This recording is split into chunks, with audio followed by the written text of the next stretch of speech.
This is VFL Weekly Wrap for round 16. Interesting week of football. Now, there were 3 games on Friday, which was strange. The first one was at Princes Park. Brisbane beat Carlton by 24 points, 14-14-98 to 11-8-74. Brisbane had 24 more inside 50s. Carlton won the tackle count 56-31. For Carlton, Ethan Phillips, 26 possessions, 18 marks. Brisbane have won 4 in a row against Carlton. Very important win, that. Another game on Friday at Carrara, a thriller. Collingwood defeated Gold Coast by 2 points, 15-12, 102 to 14-16, 100. Gold Coast had 425 possessions. They had 94 more than Collingwood. They also had 15 more inside 50s. 13 more clearances as well. This is the first time these two sides have met at VFL level in 3 years. Collingwood have won 3 games by under 10 points this year and have also lost 3 games by under 10 points. And Collingwood's last 5 games have been decided by single-digit margins, so it's incredible.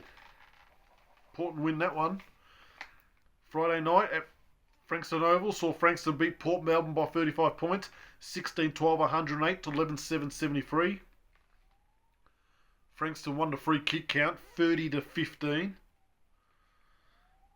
Now, for Frankston, Tom Blamirez, he's in great form. 34 possessions, 9 tackles and a goal. Frankston have won their last 4 games against Port Melbourne now. They've got the double over him this year. Head-to-head at Frankston Oval is now 19 all.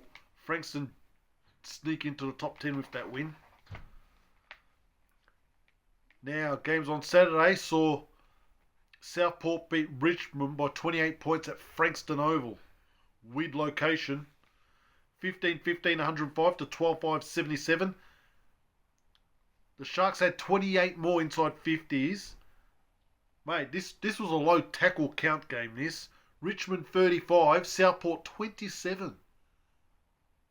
Absolutely. Look at that.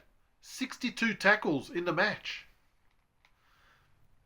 Now, for the Sharks, Jacob Dawson, 45 possessions, 10 marks, 15 clearances. And for Richmond, Jacob Blight, 23 possessions, 16 marks. That is the first time that Southport have beaten Richmond in the VFL.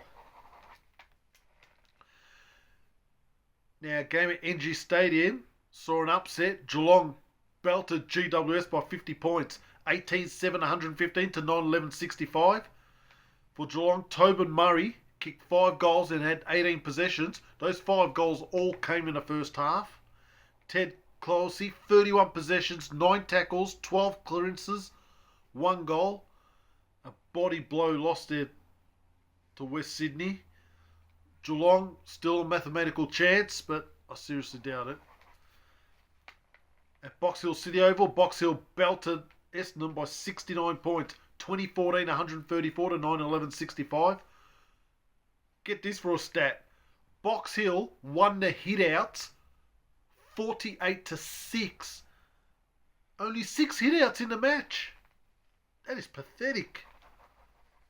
Well, they're on top of the ladder. Essendon just can't win at the moment. Now, the game on Sunday. I was going to go to this game, but I changed my mind. This was at the Beach Oval. Sandringham smashed Sydney by 60 points. 19-12, 126 to 9-12, 66. Sandringham kicked the last 10 goals. Sydney were 1 point up, 4 minutes in the last quarter, and then the Zebras kicked 10 goals in 22 minutes. Incredible. It was a very windy day, so they must have had the win, Sandy. Now for Sandy, Alex Dodson, 29 possessions, 35 hitouts, 10 clearances, 3 goals. What a game. Paddy Dow, 33 possessions, 14 clearances. That's also the first time that Sandringham have beaten Sydney in the VFL. Long time before drinks since Sandy won. I went to 2 games. Saturday night game, the TV game at Whitten Oval between Casey and Werribee. It was a Werribee home game. Well, I saw a pretty poor contest. Casey annihilated Werribee by 76 points. 16-15, 111 to 5-5, 35. Casey 2-4 to 2 goals at quarter time. Casey 3-1 to 1-1 in the second. The second half was one-way traffic. Casey 6-6 to 1-2 in the third and 5-4 to 1-2 in the last. Casey kicked 11 goals 10 to 2 goals 4 in the second half. They absolutely mauled Werribee. For Casey, Mitch Hardy, he kicked 4 goals and also kicked 3 behinds. Ricky Meether kicked 3. Harry Sharp, Jack Billings 2 each. Brady Wright kicked 2 for Werribee. The possessions, Jack Billings, 30 possessions, 2 goals. Blake Howes, 26 possessions, 9 marks. Will Varell, 19 possessions, 31 hitouts, 8 clearances and a goal. For Werribee against that man, Don Brew, 30 possessions, 11 tackles, 11 clearances. Emerson Jecker, 22 possessions, 7 marks. Sam Conway, 51 hitouts. Now, Emerson Jecker had some AFL experience, and that was his first game for Werribee. He's the 18th player to make his debut for the club this year. That is absolutely extraordinary from a team that won the flag last year and played the last 2 grannies. That's why they're struggling. That's why they can't win. They just keep blooding him in. He didn't look out of place, Jecker too. Casey had 67 more possessions, 17 more inside 50s. There's 52 free kicks for the match. That's the one thing I noticed in that match. The umpires just gave too many free kicks. Mate, the first 2 minutes of the game, there was 4 free kicks given. They were just, I was going to say trigger happy. They were whistle happy. They just wanted to blow whistle for anything. Mate, these umpires, I'll tell you what, it wasn't good. It was disappointing, but don't take anything away from Casey. They absolutely belted up on Werribee. You could just see towards in the second quarter, Casey started to get on top. Werribee just couldn't get past the centre. And that third quarter was absolutely woeful. Werribee looked like a team that they've just packed it in for the season. They've clearly checked out. They've lost too many players. They can't make finals. Casey, well, they needed to win that game. And I must say, it was very, very good conditions that night, Saturday night there. But I must say the crowd was very disappointing. Very disappointing crowd. And it was a disappointing match. Got nothing else more to say about Werribee. That was a pathetic effort. Despite that loss, Werribee still lead Casey head-to-head, 33-28 and a draw. Now, I decided to go to the Sunday game at Preston City between Northern Bullants and Williamstown. Mate, you wouldn't believe it. They got up. The Bullants, 8-point winners, 13-7-85 to 11-11-77. Willie, 4 goals, 5 to 1 goal in the first quarter. Bullants, 5-3 to 3-2 in the second. Willie, 4-2 to 2 behinds in the third. And the last quarter, Bullants, 7 goals, 2 to 2 behind.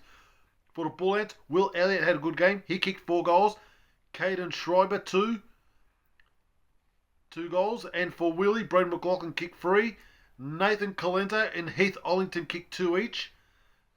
The Bullants, well, Williamstown were 34 points up at 3-quarter time. Bullants kicked the last 7 goals. Very overcast. It was cold. It was very windy. That wind was very strong. It was blowing towards the Bell Street end.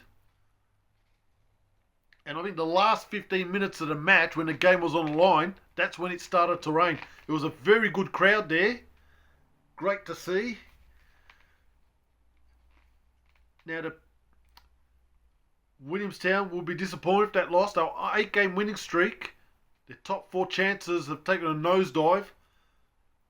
I don't think they did enough in that third quarter. They kicked 4 goals to nothing, but they just did not do enough. Even though they led by 34 points, it still should have been enough, but they just did not do as well as they should have in that third quarter to ice the game. In the last quarter, they looked like they were frightened. They were tentative. They were nervous. They tried to save the game. They couldn't get their hands on it. The Bull Ants were absolutely unbelievable. One of the best last quarters I've seen from a team. They absolutely destroyed Williamstown. They just played on at all costs. They played good football. They took a chance. And they stuck it to them. And kicked only 7 goals the last quarter.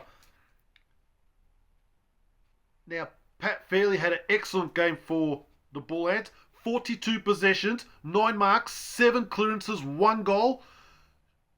Jean-Luc Valsaris, 26 possessions, 7 tackles, 7 clearances. For Willie, Joel Fitzgerald, 24 possessions. Lucas Impey, he was a ruckman. He was a late in for Downey, who was a late out. 46 hitouts and a goal. Willie in front for 110 minutes. Bull Ants in front for only 12 minutes. Now, Fairley kicked an amazing goal at the 26-minute mark of that last quarter to put Willie ahead. And then they kicked another goal after that. This is probably the upset of the season by far. What a great win for the Bull Ants. 2 wins in a row now. Williamstown will be disappointed. Head-to-head, Willie still lead 108-59. And at Preston City Oval, Willie still lead that 38-37.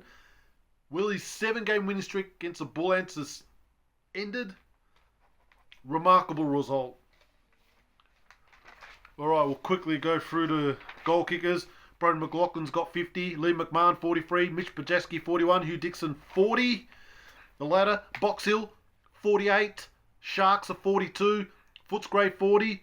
No one wants that 4th spot. GWS, Brisbane, Willie, Collingwood, Richmond, those 5 teams all have 36 points. No one wants that 4th spot. Frankston to 32. Casey snuck in on 30. Just outside it, North Melbourne 30. They had the bye.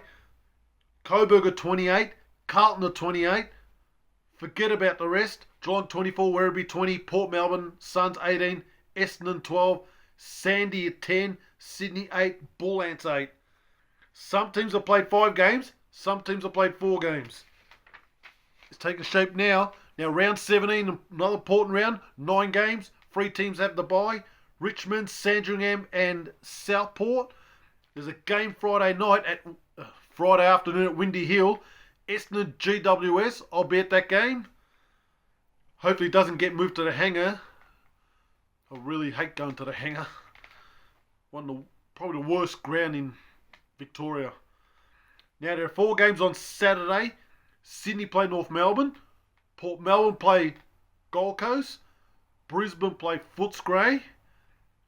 And a TV game at the Whitten Oval. Geelong Collingwood. I'll see if I can get to that. That should be a good game. 4 games on Sunday. Amazing. This is the one I'm going to, no doubt about it. Coburg against Werribee. Coburg has to win that game. Werribee got nothing to play for. Werribee got it on them head-to-head in recent times. Coburg should be winning that. Anyway, Casey got a home game against Carlton. Should be interesting. A big game here. Williamstown against Box Hill. Don't be surprised if Williamstown come out firing for that game. And the Bull Ants, another home game. They got Frankston. It's all of a sudden, it's a tricky game for Frankston. Hopefully the Bull Ants can get 3 in a row there. Very interesting week of football. Next week should be an absolute cracker. See you next week.